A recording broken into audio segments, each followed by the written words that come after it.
What's up? It's your boy, the one and only JavonAntwon. I want you guys to visit my website, www.JavonAntwon.com.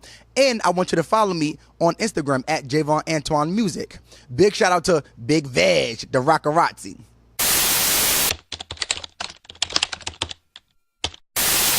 What's going on, guys? It's your man Big Veg. I am your Rocarazzi Media Ambassador. You know what time it is. I am your plantation sensation. You know what time it is, man. Yo, I feel like today is a dope day, man, because we're here in Queens. We're doing it up. I'm here with my man, JavonAntwon, right? Yes, sir. JavonAntwon, the one and only. How you, brother? I'm good. How's everything going? I'm doing good, man. I mean, you know, traveled a long way to get here, but it's a pleasure to rock with you. I got a chance to do a little bit of research about you, and basically, you know, I guess you could say your mini legacy, because you won a lot on the award. I mean, you know, we're going to say that for the interview. You know what I mean? My man has done a lot of things, and we're going to go, you know, in fact, I'm bugging. I'm kind of going ahead. Let me backtrack, you know what I'm saying? Because what we're going to do is, basically, this is a part of my Rocarazzi Memoir Series. And basically what it is, we're going to tap into the past, present, and future of your career. Let's do it. So basically, because I want our viewers to really understand who you are. Okay. And so we're going to go back, you know, basically to tap into the past, you know, basically where you came from. Yes, sir. Talk about what you're doing now, which is the present, and of course where you're going, which is the future. Oh, yeah. So first off, real quick, before we get into a nice in-depth interview, give them a little bit intro who you are, basically just to introduce yourself to the people who just in case there's not just in case, you know, there isn't anybody that might not know about you. Yes, sir. So my name is JavonAntwon, the one and only singer, songwriter, entertainer, dancer, actor, model extraordinaire. You know? He's so humble. He does a lot more. But no, we're going to keep it right there. And then we're going to discuss more, right? Yeah. So let's start with the past. You know what I'm saying? Okay. You were born and raised in Brooklyn. Yeah. You were born, I believe, in the Heights. Yeah. And then moved to East New York. Yep. And I guess you could say, or like around age 8 is when you really tapped into the passion of wanting to be an entertainer. I mean, obviously mimicking your favorite performers, mimicking as far as the lyrics and all that stuff, and then sooner or later writing your own lyrics. Exactly. Talk about that passion that you built, you know, into wanting to be an entertainer at such a young age. So basically, around like the age of 8 or 9, what happened was I asked myself what it is that I wanted to do. That's one. Right. But then 2, my grandmother and my mother, they used to play cards and things like that, right? So anytime their friends would come over and they would play cards, I would be their source of entertainment. They'll call me to the table. They'll be like, oh, come sing that, come sing that. And I just find myself singing. Now, at the age of 8 or 9, you don't know whether you can sing or not. You just know that you're entertaining. I'm just doing it because they're calling me to do it. And plus, I've always been like a bubble of energy. I've always had like a good repertoire to myself and things like that anyway. So as time went on, I realized like, oh, like you can really sing. Then not only that, what I did was I grew up on good music. My mother and father played the greats, Luther Vandross and Gladys Knight. You was hearing this going on through the house. Exactly. So basically, I watched the concert and it made me want to do this. So at like the age of 9 or 10, now here I am. I'm watching certain shows only just to see who gonna sing, how they singing, how they dancing, you know, and I'm looking like that's going to be me one day. Like, I've always wanted to do it. Seeing the passion and, you know, as time went on and I started to do it as I got older, like, even seeing the pain in it, you know, like, like, a lot of people don't realize it's just not pleasure. Like, sometimes this, like, it hurts you, but it's a good hurt, you know? So, just from doing that and starting there, like, I always knew that this was something that I needed to do. I had to do it, you know? Like I said, starting at a young age, like you really started to build the foundation of what you would become today. Let's fast forward a little bit. I mean, obviously, you know, going to, you know, through your high school years and through your years in school, you got a chance to produce your own shows as far as your fashion shows. Yeah. You know what I'm saying? You've won a lot of awards because of that. Yeah.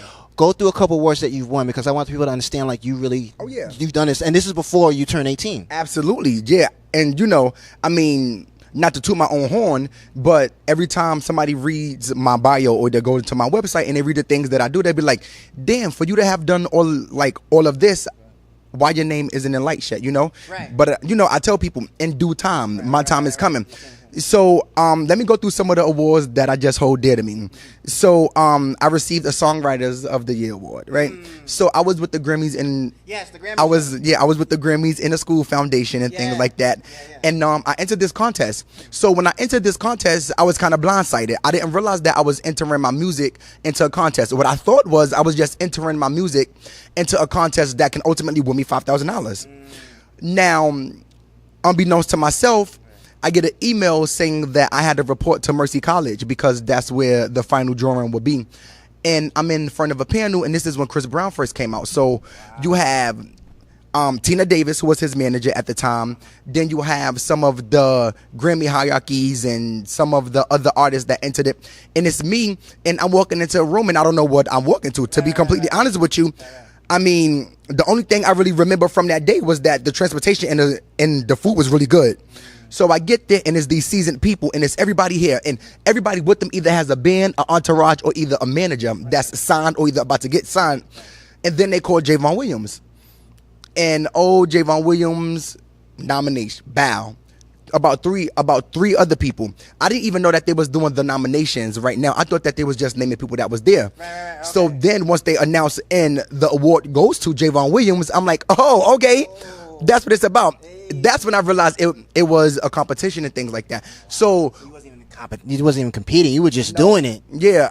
I mean, I never compete because I feel like everybody has something special to them. Right. So I feel like unless it's friendly competition, I don't want no parts of it.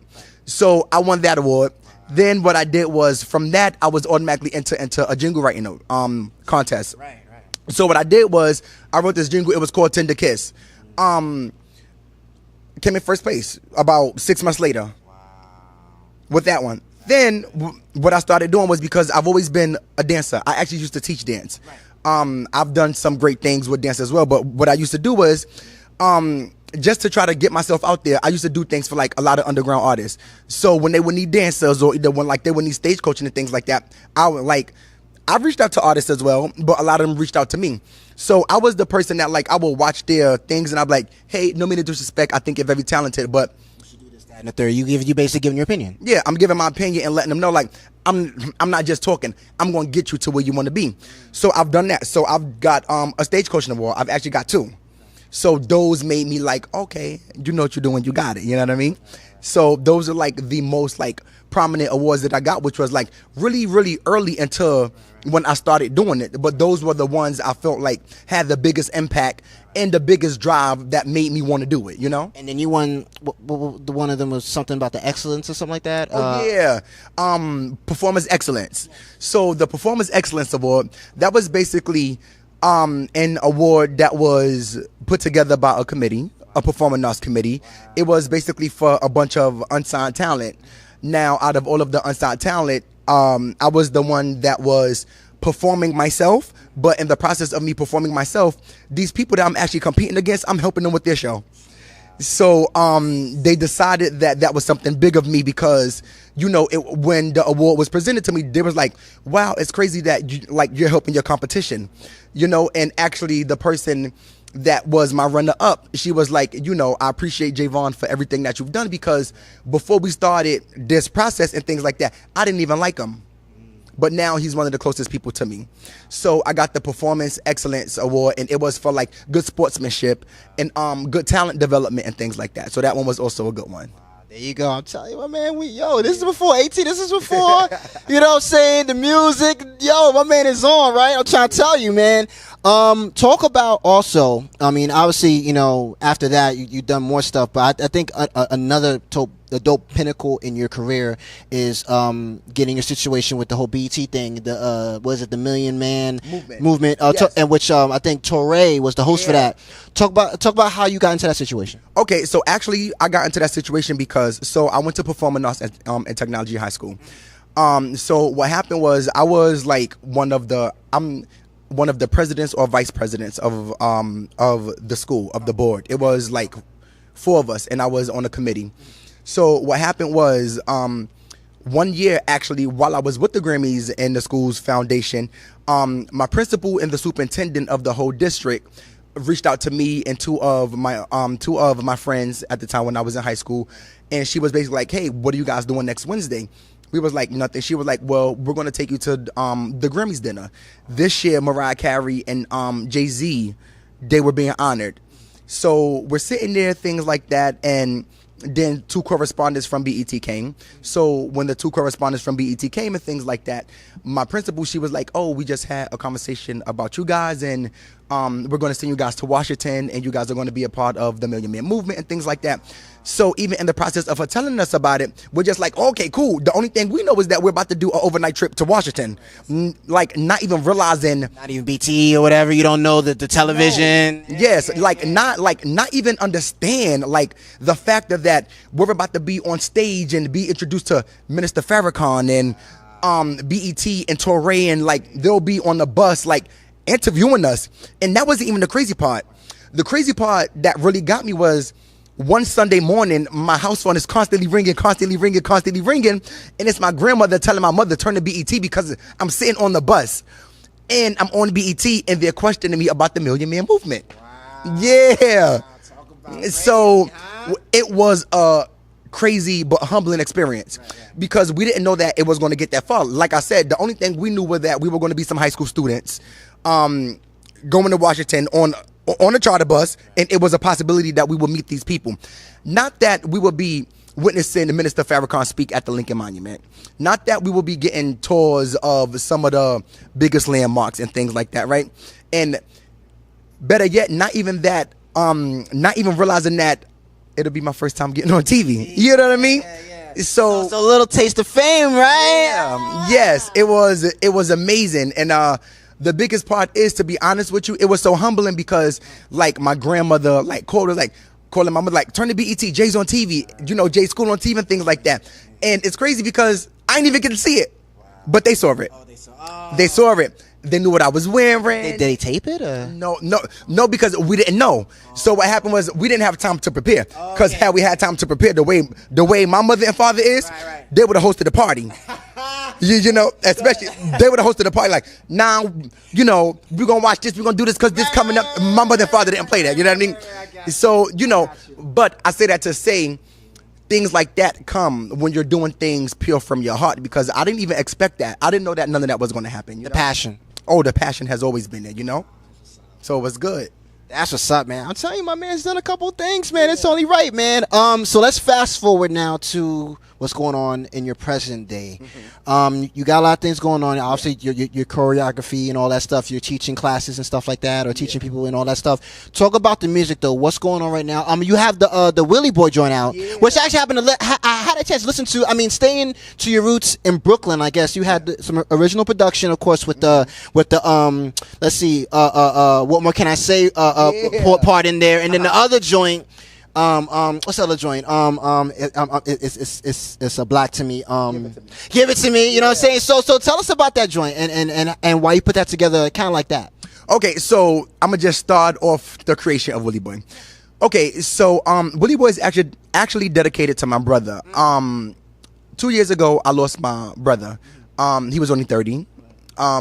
So prior to losing him, I was already working on the album. I believe it was through cancer. Right? Yes. Right. Yes, he had a rare form of cancer.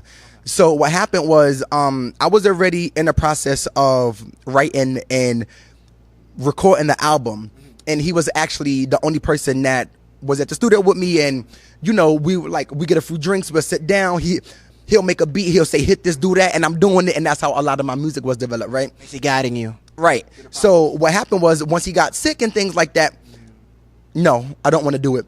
Then once I lost him, I'm like, I'm not doing it. I don't think it's right. I don't think I should do it without him. I don't know if I can do this without him, right? So one time, I went to sleep because, you know, I'm taking it really hard. You know, like, we were really close, really family oriented and things like that. It's your brother. It makes sense. Right. You know, so then I didn't go to sleep, but I had a daydream, and he came to me. And I remember it so vividly because we were standing on the terrace in front of my house, and he was like, I had to go. You know, I couldn't stay, but I didn't leave you, and I'm here with you. So, you know, in the conversation, he was like, no, you have to do it because I'm still doing it with you.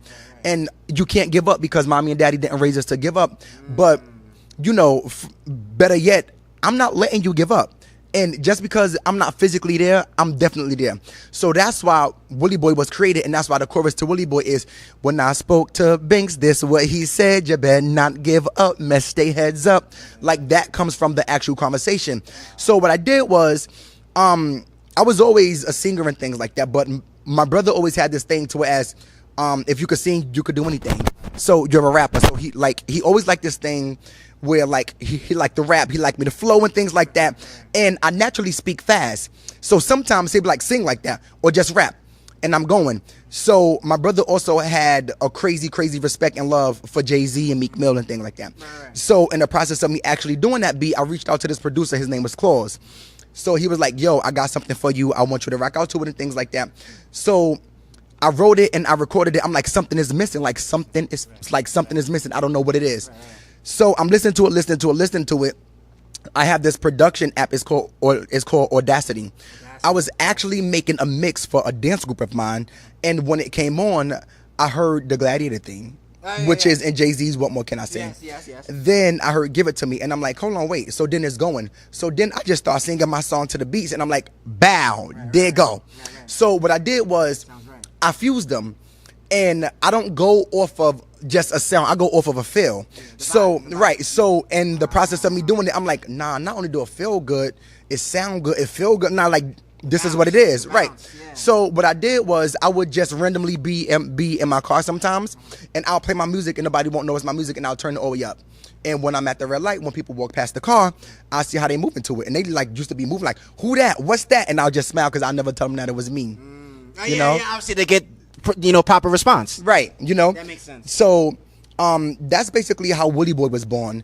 And, that was the first single, one of the first singles off the project. So, but I mean, it's just the beginning though. Right. So let's talk about your project that's obviously you're working on, which is called... Now it's called Singing to R.A.R.D. Oh, okay. I know it was called something else prior, right? Yes, prior to that, it was called The Strength of R.A.R.D. So this is during the time that my brother was sick. Right. So it went from being The Strength of R.A.R.D., being dedicated to my brother, to the to Singing to R.A.R.D. Right. So now on my end is R.A.R.D., R-A.R.D. That's what we called him, right? But for everybody else to connect, the acronym R.A.R.D. stands for Realizing All Real Dreams. So it's me singing to R.A.R.D., but then me basically encouraging everybody and for them to realize their real dream, because everybody's living a dream, right? Right. So I called it Singing to R.A.R.D. because this entire album is going to be good music, uplifting music that he actually helped me with. And not only did he help me with it, he was the inspiration behind the entire project and all, So it's called Singing to R.A.R.D. That's what's up. I mean, you just kind of explained it, but what are some other things we could expect from like what type of music? Okay, so this is going to be funny. So you know how they say like fusing hip hop and soul, hip hop and R&B. So I'm like hip hop and soul, hip hop and R&B. Not like Mary J. Blige. Yeah, kind of. No, kind of. No. Listen. If I can have half of her career, I'm good with that, right? So it's like hip hop soul, and it's really hip hop soul because I rap like the best rapper and sing like the best singer, right? And this is not taking nothing from nobody, but the way that I do it and the things that I do, can't nobody do it like me, right? So I can go from singing with a 6-piece band and the backup singers to move, let me hit this DJ and let me just rap like it's just me on the stage. Right. So, so it's hip hop soul, and it's all feel good music that everybody can relate to.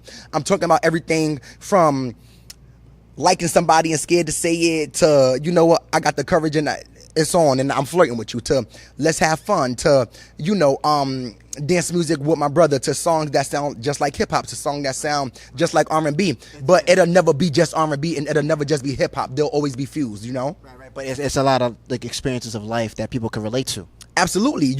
Ultimately, the truth of the matter is that anything that I've dealt with, whether I know somebody or not that's dealt with it, I know somebody's, either dealing with it now or dealt with it before. And if they didn't get through it, I'm going to show them how. Or either kind of, just be the shoulder, through music, because a lot of times music has saved me, through some of the best artists out there. Right. So I feel like I need to make music, and I should be making music that saves people, that people can basically adapt to, and basically people can feel as well and acknowledge. And not only that, if people can relate to your music, you're doing something great, because when they could relate to it, they'll listen to it and support it. And you could also uplift them as well in, possible troubled times. Exactly. And that's the purpose of it, because music is a good thing. There's nothing wrong with music. Music is one of the best drugs, right? Because music is something that never dies. Music is something that never gets old. And music is something that's going to be on this earth far long past any other human being, right? So the purpose of doing it is to make sure that anything I feel in any way that has helped me, I'm allowing it to help anybody else out there. When can we expect this project? Is there a date on it, or are you still working on it, or what? There's no tentative date yet, right? But what I can say is that it's coming, and it's definitely coming. I'm actually going to be dropping another single in August. It's called Body Language. And then I'm going to be dropping another single. It may be in August as well. We'll see. Let's say just in case, late summer, early fall, possibly? Yes. Yes, and I'm actually looking to have the album completed in mid-fall. All right, cool. So Javon, I want you to kind of give me a little bit intake about the whole dancing thing, obviously, because you do choreography. Right. So are you helping anybody as far as teaching anybody, or are you working on yourself? Tell me a little bit about that. Well, at this present point, I'm not working with nobody right now. I've decided to kind of stop fixing everybody else's projects. Yeah. And then working on them and work on you. Yeah. So I'm just working on me right now. I'm not saying that I won't in the future. I'm simply just perfecting my craft. And getting ready for some shows and things like that. So, as far as choreographing, I choreograph my own music, my own sets, my own performances. That's in me, so it's going to always be in me. But as of now, I'm not working with nobody. It's just me. Because, obviously, you know how it goes when you help other people. Oh, yeah. You would think that they would bring you with them, but, they run off, right? So you help them, you perfect their show, and then they say, see you later. Yeah, right, yeah. So, it is what it is. But like I said, you work on you, and that's what counts. What I also want to get is some advice from you. Like I said, you have basically a mini legacy, and of course more to come. And where you've obviously had you've had a lot of wins. You've had a lot of L's as well. I'm pretty sure some L's as well. But that has made you the person that you are today. Yeah. Give some advice to those that are just starting, they get into the mix of maybe being a dancer, singer, and songwriter, but they might be a little bit troubled to get themselves out there. They might be troubled to touch that stage. They might be troubled to get into the studio. Self-confidence. Talk about that, Well, my first key of advice is always to be true to you. Do what you want to do. Right? I'm not saying to know everything. I'm saying don't let nobody else influence the decisions that you make. Right. My second part would be is to always stay encouraged. Sometimes I wake up and I say that I don't want to do this. Sometimes people would say things and think you don't hear it, and you'll say that you don't care, but it affects the way that you're moving. So always stay encouraged and know that you can do it. Always believe in yourself. My mother and father always told me, if nobody else believes in you but you, that's the point. That's the major point of anything, right? So, you be true to yourself. You stay encouraged and just believe. Anything can happen. Some of the biggest artists started from the bottom. Started from the bottom. Now we here, right? If anything, most. So just be really ready to protect your craft, perfect your craft, and pursue. Get it? Protect, perfect, pursue. Man, it's a songwriter for real. You see the bars. That's what I'm talking about. Dope. That's what's up. And I know obviously you've been plugging it a little bit, but I want you to plug it one more time. If they want to follow you, if they want to check you out, if they want to hire you for your services for choreography and all that stuff, where can people check you out? As far as your website, Instagram, Twitter, social media handles. But start with the website, because I want obviously the traffic to go there first. Got you. Okay, so my website is JavonAntwon.com. www.JavonAntwon.com. My Instagram is actually JavonAntwon Music.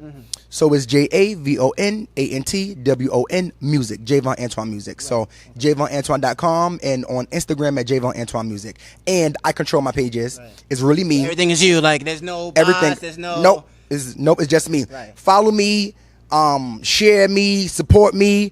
If you write me, I'm gonna write you back.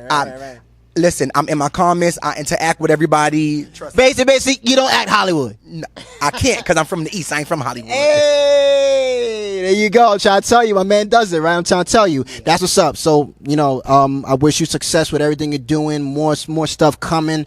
Last words and last shout outs. Last words is please support JavonAntwon. You won't regret it. I have some things coming up. If you follow me on social media or to follow my website, just follow me. This is a movement that's starting and it's not finishing. Right. I have so many great things coming up, so many great projects. Right. I plan to do so much things, and it's appreciated, right? Shout outs, OTS Entertainment, JavonAntwon Productions, my partner 2Gs, we rocking out. We got some music stuff coming up. Shoot your brother. Rock Runner. There you go.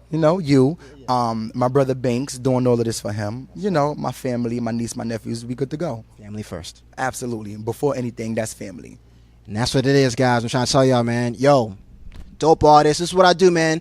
Yo, my Rocarazzi Memoir Series, where we tap into the past, present, and future of one's career. And now you know about his career. Of course, it doesn't stop here. There's more to go. There's more coming. I'm trying to tell you, the mini legacy has been set, but there's more of the road to go for his legacy. And that's what it is. It's your man, Big Veg. I'm your Rocarazzi Media Ambassador. And I got another one. I'm trying to tell y'all, man, I got more for y'all, though. I got more artists. I got more DJs. I got more actors, actresses. I got more for y'all, man. So stay tuned. I got y'all. Yes, sir. Are you not entertained? Are you not entertained? Don't even know what's about to happen. Is this not why you are here? Banks, this all for you, baby. I reached out to your mans, they ain't want to get down though. They said the show must go on, right? This how we gonna do this right here. Drop that shit. When I spoke to Banks, this what he said. You better not give up, mess they heads up. G's move small, but we stand tall. You wanna be a elite, listen to me. Never ever let them little punks niggas see you. I'm gonna get them all to show you how the really's on the best. Never ever let them little punks niggas see you. I'm gonna take them all to show you how the really's on the best. So you say you wanna be a junior Willie, then you gotta live a Willie lifestyle, which means looking good from head to toe, only farmer shit you know. A Gucci sweater, custom leather, and a Jew stole the show. Everybody think they know my every move, they'll never know. They say cause I don't brag, I'm doing bad and I say so. I know why they really mad. They mad that I don't kiss their ass. I won't never kiss their ass. Listen to me, I'm a W-I-double-L-I-E W-I-double-L-I-E W-I-double-L-I-E. Let me break it down and then get cocky as a Willie. It's never been a nigga this good for this long, this hood or this poppin' so hot. Is that wrong? On the song, being a charm, be a charm. I'm on the arm for how long? I don't know. We'll see tomorrow. When I spoke to Banks, this what he said. You better not give up, mess they heads up. G's move small, but we stand tall. You wanna be a elite? Listen to me. Never ever let the little funky niggas see you. I'm gonna take them all.